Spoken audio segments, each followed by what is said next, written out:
clapping in the back. Yeah. My son, my boy. No, look, I know it's a hot day, so I won't give a long speech. But boy, this is sacred ground. I feel like it's holy ground, and I'm so impressed that this community has made the sacrifice and commitment to honor our heroes. Not every community does it. You can say, well, not every community has the resources. There's a cause where where there are champions and there are good causes. There's nothing that can't be done. It's about making it a priority. And this, unlike most communities, towns this size, and I've never been to one that was this, and I represent a lot of little towns in West Texas. Not one of them that has made it a priority to rally around the veteran community and to make that a central service from the community to those heroes.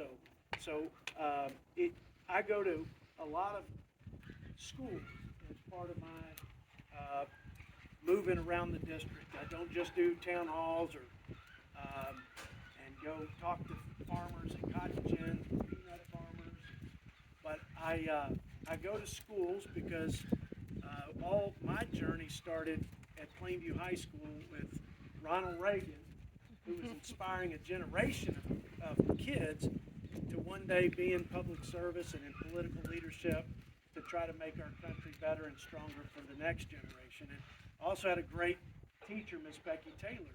And so I always felt like if that's when the switch was hit and the spark was lit in my heart, I want to get to these young people and tell them what makes America special, what makes this country exceptional.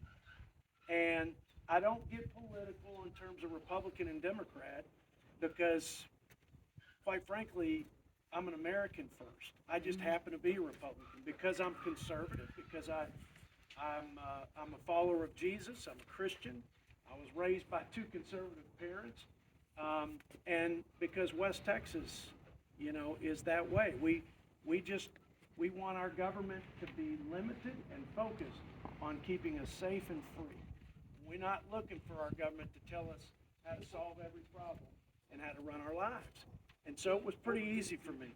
But when I talk to these kids, I tell them about our freedom and about how America puts a premium on freedom, and that our founders believed in a limited government, in a limited form of government in this constitutional republic, because the reason is they believed in the limitless potential of people created in God's image who were unleashed by freedom,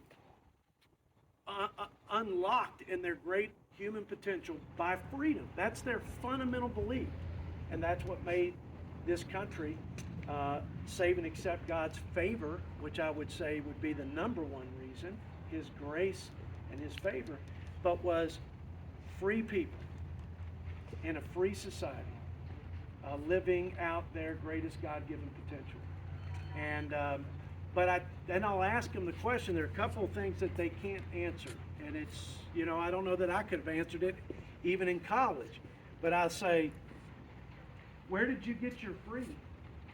Where did those fundamental rights of worship and protecting your community and your family and the Second Amendment and freedom to speak your truth to power without fear of reprisal, where did those fundamental rights and freedoms come from? And sadly enough, too many people say, the government. I say, I kind of wince. I say, there's not supposed to be any dumb questions or dumb answers, but there are wrong answers, and that's wrong. And I said, some will say the Constitution. That's getting closer. I say, listen, America, this great land of liberty and opportunity, was founded on the central belief that we were endowed by our Creator with these rights and freedoms. That's also what makes America unique. I love what my former boss, George W. Bush, said about freedom and about America. He said, freedom isn't America's gift to the world, it's God's gift to mankind. See, that's our fundamental belief, that all humans have these basic human rights, and that governments were established with the consent of the governed. He said that those are the only just governments when they have the consent of the governed in a democratic republic like this. And that governments were formed to protect those sacred rights and freedoms. Now, then I ask them, okay, so now you know that your freedoms and those fundamental rights that wasn't the government that gave you that. God gave it to you. And our job as your representatives is to protect those sacred rights. I said, but you know what? It's not just our freedoms and the opportunities that we have, but there are men and women in every generation that are willing to fight to preserve this special experiment in liberty and democracy.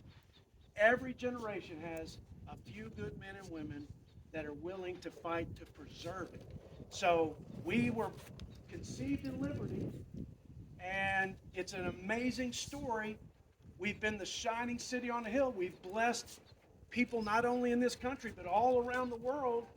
And today you look around at the great powers of Russia and China that don't share our values, you start to wonder, if America falls or falters, it won't just be Americans who suffer, it'll be freedom-loving people around the world that will suffer.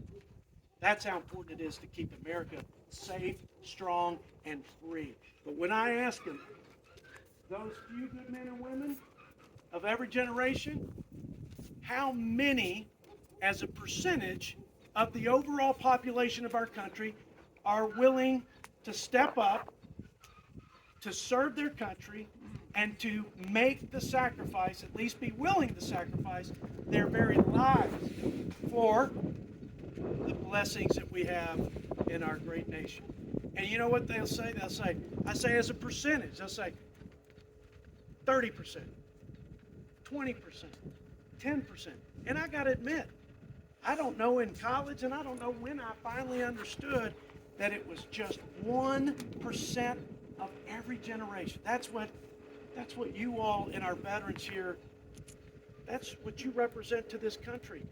A very small few that said, I'm going to step forward, I'm raising my hand, and I'm going to go and defend what this nation represents to the world.